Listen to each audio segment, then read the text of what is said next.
ओम शांति। 8 अगस्त 2025 बाबा के महावाक्य हैं। बाबा कहते हैं, मीठे बच्चे सदा इसी खुशी में रहो कि हमने 84 का चक्र पूरा किया, अब जाते हैं अपने घर, बाकी थोड़े दिन यह कर्म भोग है। प्रश्न: विकर्माजीत बनने वाले बच्चों को विकर्मों से बचने के लिए किस बात पर बहुत ध्यान देना है? उत्तर है, जो सर्व विकर्मों की जड़ देह अभिमान है, उस देह अभिमान में कभी ना आए, यह ध्यान रखना है।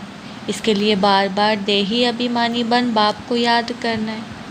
अच्छे और बुरे का फल जरूर मिलता है, अंत में विवेक खाता है, लेकिन इस जन्म के पापों के बोझ को हल्का करने के लिए बाप को सच सच सुनाना है। ओम शांति। बड़े ते बड़ी मंजिल है याद की, बहुतों को सिर्फ सुनने का शौक रहता है, ज्ञान को समझना तो बहुत सहज है। 84 के चक्र को समझना है, स्वदर्शन चक्रधारी बनना है, जास्ती कुछ नहीं है। तुम बच्चे समझते हो हम सब स्वदर्शन चक्रधारी हैं। स्वदर्शन चक्र से कोई का गला नहीं काटते, जैसे श्री कृष्ण के लिए दिखाया है। अब यह लक्ष्मी नारायण विष्णु के 2 रूप हैं, क्या उनको स्वदर्शन चक्र है? फिर श्री कृष्ण को चक्र क्यों दिखाते हैं? एक मैगजीन निकालते हैं जिसमें श्री कृष्ण के ऐसे बहुत चित्र दिखाते हैं। बाप तो आकर तुम्हें राजयोग सिखाते हैं, ना कि चक्र से असुरों का घात करते हैं। असुर उनको कहा जाता है जिनका आसुरी स्वभाव है, बाकी मनुष्य तो मनुष्य है ना। ऐसे नहीं स्वदर्शन चक्र से बैठ सबको मारते हैं। भक्ति मार्ग में क्या क्या चित्र बैठ बनाए हैं, रात दिन का फर्क है। तुम बच्चों को इस सारी सृष्टि चक्र और सारे ड्रामा को जानना है, क्योंकि सब एक्टर्स हैं। वह हद के एक्टर्स तो ड्रामा को जानते हैं, यह है बेहद का ड्रामा, इसमें डिटेल में नहीं समझ सकेंगे। वह तो 2 घंटे का ड्रामा होता है, डिटेल में पार्ट बजाते हैं। यह तो 84 जन्मों को जानना होता है। बाप ने समझाया, मैं ब्रह्मा के रथ में प्रवेश करता हूँ। ब्रह्मा के भी 84 जन्मों की कहानी चाहिए। मनुष्यों की बुद्धि में यह बातें आ न सके, यह भी नहीं समझते कि 84 लाख जन्म है या 84 जन्म है। बाप कहते हैं, तुम्हारे 84 जन्मों की कहानी सुनाता हूँ। 84 लाख जन्म हो तो कितने वर्ष सुनाने में लग जाए, तुम तो सेकंड में जान जाते हो। यह 84 जन्मों की कहानी है, हमने 84 का चक्र कैसे लगाया। 84 लाख हो तो सेकंड में थोड़े ही समझ सकते, 84 लाख जन्म है ही नहीं। तुम बच्चों को भी खुशी होनी चाहिए, हमारा 84 का चक्र पूरा हुआ, अब हम जाते हैं घर, बाकी थोड़े दिन यह कर्म भोग है।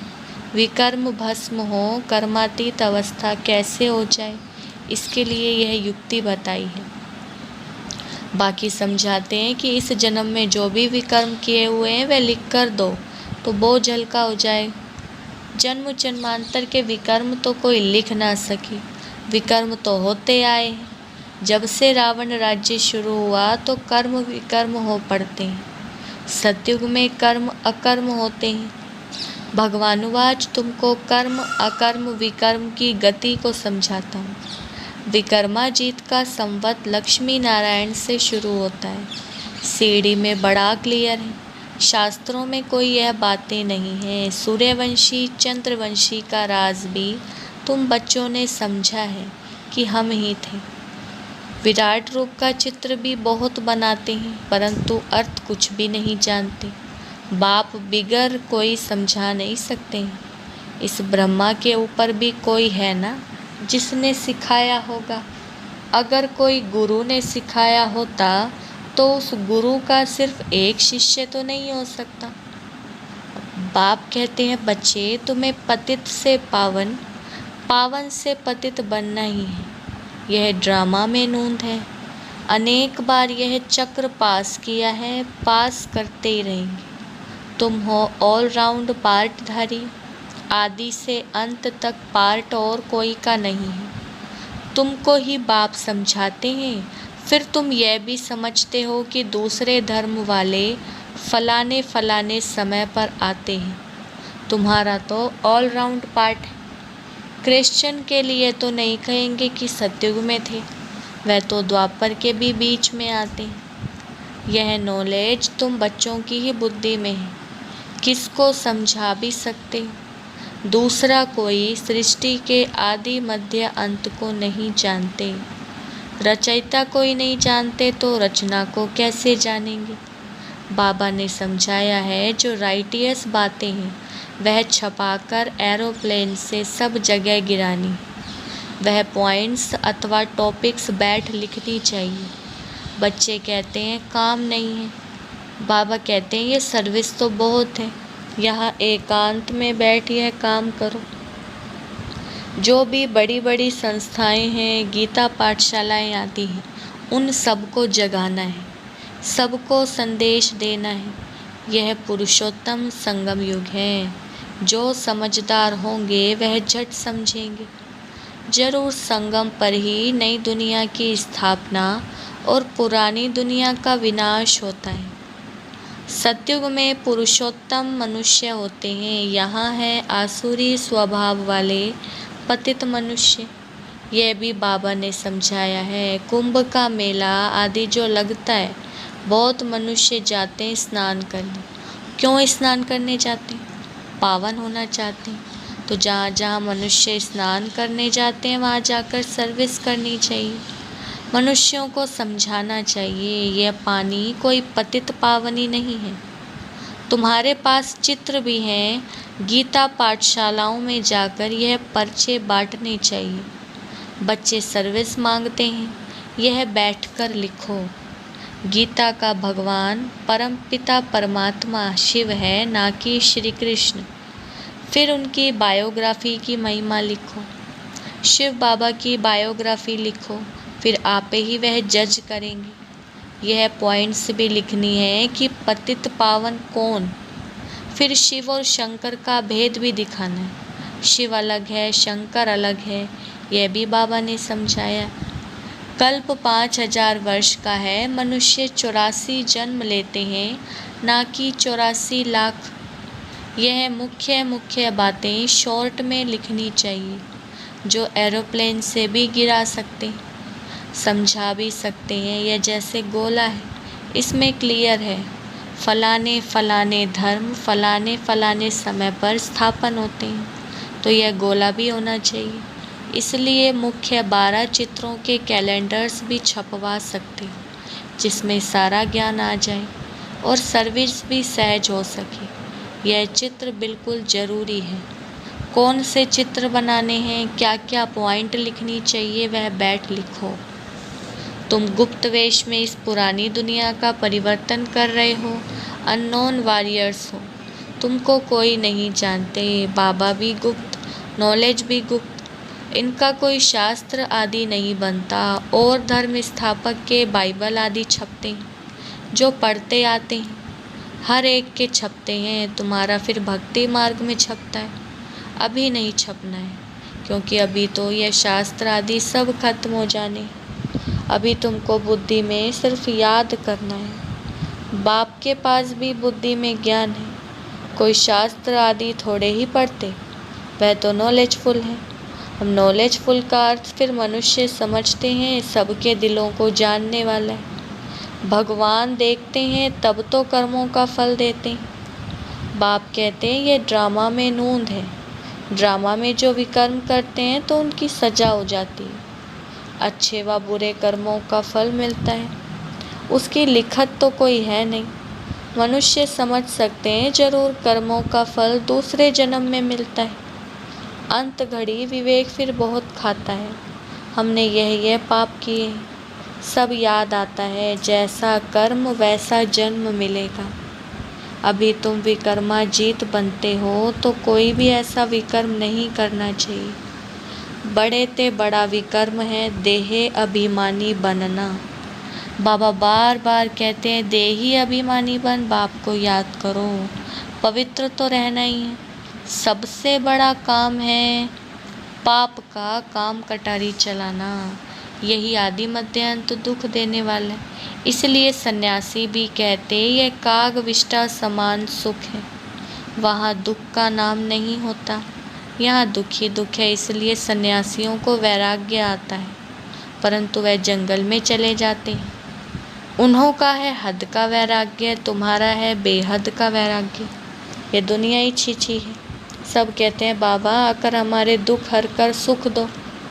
बाप ही दुख हरता सुख करता है। तुम बच्चे ही समझते हो कि नई दुनिया में इन देवताओं का राज्य था, वहाँ किसी भी प्रकार का दुख नहीं था।